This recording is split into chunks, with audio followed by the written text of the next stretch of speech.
자, 오늘은 절대우위이론과 비교우위이론 보충 영상으로 좀 설명을 해보겠습니다. 그전에는 우리가 여러가지 측면에서 좀 이론을 살펴봤기 때문에 오늘은 그냥 자질구레한 설명은 좀 제외하고 좀 중요한 설명 위주로 좀 들어가도록 하겠습니다. 우선 절대우위이론 먼저 좀 보자면, 이 절대우위이론을 주장한 사람은 애덤 스미스고요. 알다시피 생산량이 다른 조건이 일정할 때, 그러니까 생산량이 절대적으로 많거나 혹은 생산비가 절대적으로 적은 재화에 특화해서 특화한 재화를 가지고 양국이 무역을 하면 서로 이득이 되더라, 이 결론이었어요. 그럼 이제 여러분들 실제 사례를 가지고 볼 건데, 자 보시면 A국이 컴퓨터 한 대를 생산하는데 6명의 노동력이 필요하고요. 그 다음에 자동차 한 대를 생산하는데 4명의 노동력이 필요한 상태이고, B국이 컴퓨터 한 대를 생산하는데 2명, 자동차 한 대를 생산하는데 8명의 노동력이 필요한 상황이에요. 우리가 익히 잘 봐왔던 표 중에 하나고요. 자, 이때 어떤 가정을 해볼 거냐면, 자, A국도 그렇고 그 다음에 B국도 그렇고 특화한 재화 두 단위를 생산했다 가정해 볼게요. 자, 그러면 특화한 재화를 찾아야 되는데 어떤 재화를 찾느냐? 당연히 절대 우위가 있는 재화를 찾아야 되겠죠. A국, B국 컴퓨터 생산을 놓고 딱 보니까요, 컴퓨터 한 대를 생산하는데 B국이 더 노동자가 적게 투입이 돼요. 그러니까 B국이 절대 우위 상태에 있는 것이고, 자동차 생산은 A국이 4명, B국이 8명이 투입이 되기 때문에 자동차 생산에 있어서는 A국이 절대 우위 상태에 있는 거죠. 그러니까 반대로 생각하면 A국은 컴퓨터 생산에 있어서는 절대 열의 상태에 있는 것이고, B국은 자동차 생산에 있어서 절대 열의 상태에 있는 거죠. 자, 이 부분은 우리가 이미 봤던 내용이고요. 여기서 이제 주의해서 봐야 될 점 살펴보면, 자, A국이 어떤 가정을 하는 거냐면, A국이 현재 특화재와, 그러니까 A국이 특화재는 현재 자동차죠. 자, 자동차에다 특화해서 자동차를 2대 생산했다 가정을 해볼게요. 마찬가지로 B국 역시 특화한 재와, 그러니까 컴퓨터에 특화를 했기 때문에 컴퓨터 생산을 딱 2대 했다라고 가정을 해볼게요. 자, 이 상태에서 A국과 B국이 교역을 합니다. 자, A국이 B국한테 물건을 주겠죠. 근데 어떤 물건을 줄 거냐면, 당연히 예상한 대로 자동차를 줄 건데, 이 자동차를 한 대만 줄 거예요. 그럼 B국은 자동차 한 대를 받고 뭘 줄 거냐면 컴퓨터 한 대를 A국한테 줄 거예요. 그럼 생각을 해보세요, 여러분. 자, A국은 원래 무역 전에는 자동차 2대를 생산했어요. 근데 자동차 한 대를 B국에 수출했기 때문에 이제는 자동차 한 대가 본국에 남아 있어요. 그런데 B국으로부터 컴퓨터를 받아왔죠. 그러니까 컴퓨터 한 대도 역시 무역 후에 본국에서 소비할 수 있게 되었어요. B국 입장에서 보면 B국은 컴퓨터 한 대를 A국한테 넘겨줬죠. 근데 그 대가로 자동차 한 대를 받아왔어요. 그러니까 B국 역시 자동차 한 대를 소비할 수 있어요, 무역 후에. 자, 그럼 A국 입장에서 먼저 살펴볼게요. A국 입장에서는요, 원래 이 자동차 한 대, 컴퓨터 한 대를 생산하려면, A국 입장에서 보면 컴퓨터 한 대를 생산하는데 여기 보시다시피 6명의 노동력이 투입이 되고요. 자동차 한 대를 생산하는데 4명의 노동력이 투입이 돼요. 그러니까 원래 도합 10명의 노동력이 투입이 되어서 이 자동차 하나, 컴퓨터 하나를 생산할 수 있었어요. 여러분 여기 보기 좀 헷갈릴 것 같으니까 좀 지워버릴게요. 여기를 지우고 다시 좀 적을게요. 그러니까 자동차 하나, 컴퓨터 하나를 생산하는데 10명. 근데 지금 무역 후에 이제 실제적으로는 몇 명의 노동력을 투입했냐면, 지금 자동차 생산에만 특화했기 때문에 자동차를 2대 만드는데 노동력이 총 8명이 들어갔단 말이죠. 그러니까 실제는 8명 투입이 된 거랑 똑같은 거예요. 그러니까 한 대 만드는데 4명이 들어가기 때문에 2대 만드는 데는 8명 들어가는 거 이해하겠죠? B국 같은 경우는 원래 자동차 한 대 그리고 컴퓨터 한 대를 생산하는데 노동력이 10명이 필요했어요, 똑같이. 그런데 실제로는 자동차 한 대, 컴퓨터 한 대를 현재 소비하고 있지만 컴퓨터 생산에만 특화했기 때문에 컴퓨터를 2대 만들었어요. 그러니까 컴퓨터를 한 대 만드는데 노동력이 2명 필요하기 때문에 2대 만든 노동력 4명만 투입한 거예요.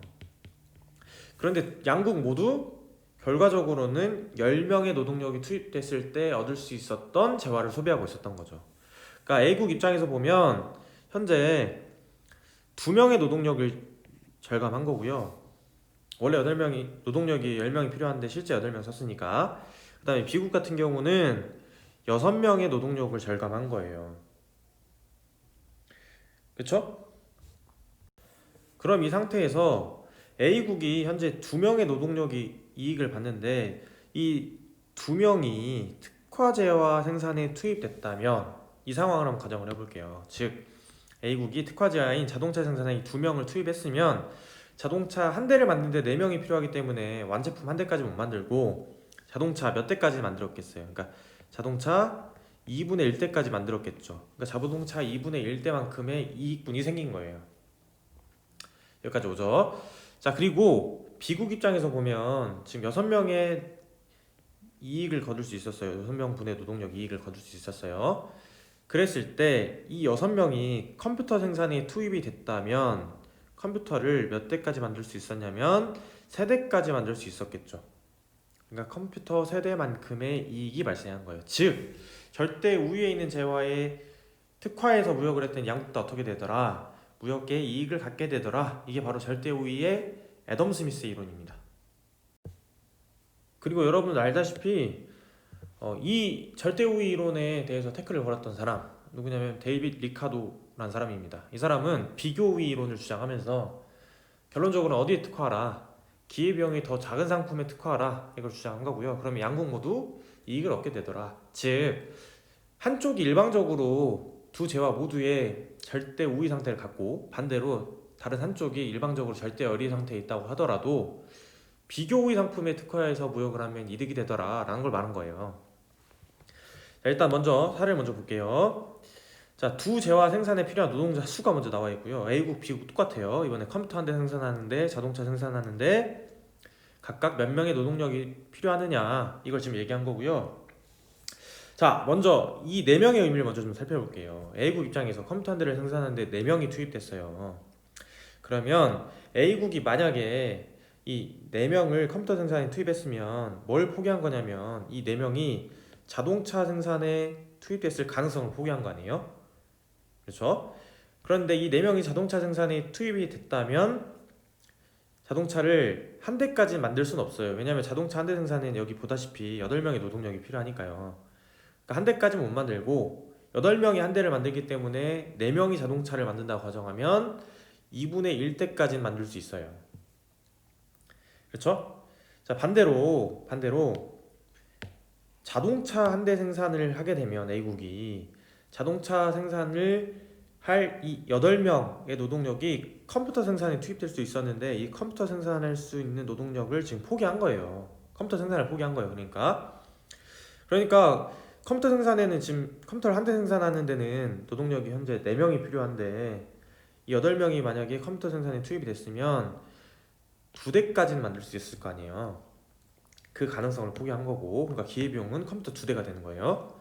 자, B국 입장에서 보니까 컴퓨터 한 대 생산을 하는데 노동자가 3명 필요하고 자동차 한 대를 생산하는데 노동력이 4명이 들어가요. 그렇죠? 그럼 컴퓨터 한 대를 생산한다고 가정을 해보면 현재 뭘 포기한 거냐면 자동차를 만들 가능성을 포기하는 거고 이 3명이 자동차 생산에 투입됐으면 자동차를 한 대 만드는데 4명의 노동력이 필요하기 때문에 한 대까지는 다 만들지 못하고 4분의 3대까지는 만들었을 거라고요.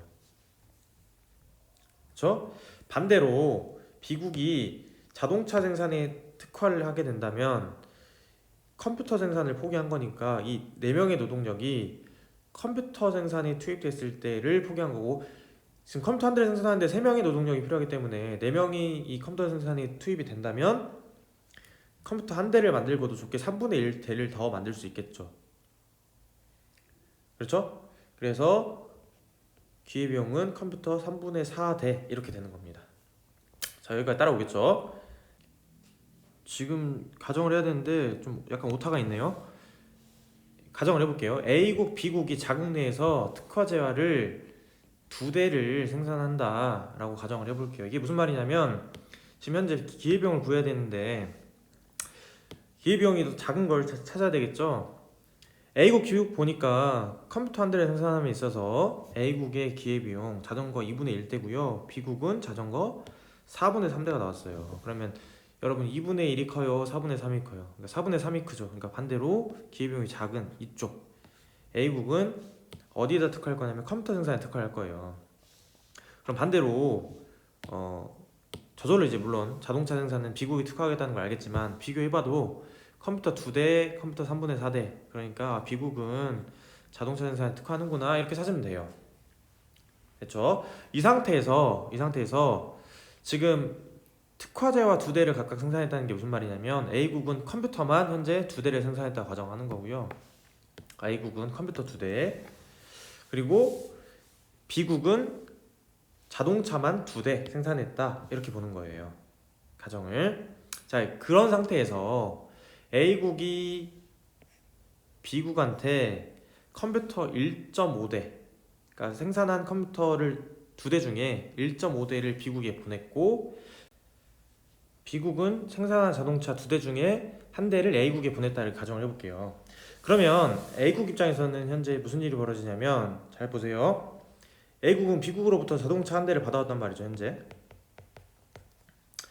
그리고 원래 컴퓨터를 본국에서 두 대 생산한 상태에서 1.5대를 보냈기 때문에 컴퓨터가 현재 본국에는 0.5대가 남아있어요. 그렇겠죠? 자, B국 입장에서 보면 자동차 두 대를 생산해서 한 대를 보냈기 때문에 자동차가 여전히 본국에 한 대 남아있고요. 그 대가로 컴퓨터 1.5대를 받아온 상태예요. 그렇죠?